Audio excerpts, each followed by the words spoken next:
You have been running a business for a while and you've decided that perhaps to try and limit some of your liability, you want to incorporate or start a corporation. Hello, I'm Robert Todd and I'm here to answer the question, what's involved in starting a corporation? Well, first of all, take into consideration that the laws involving corporation are going to vary from state to state. So one of the first considerations is, in what state do you wish to incorporate? Obviously, if it's the state in which you're doing business, you want to check that state's laws involving corporations.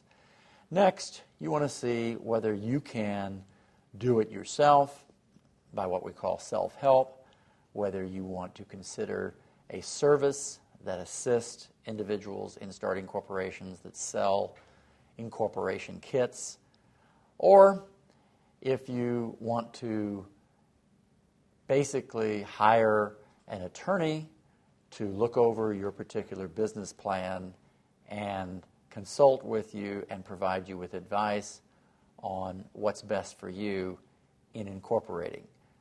I'm Robert Todd, and thank you for watching.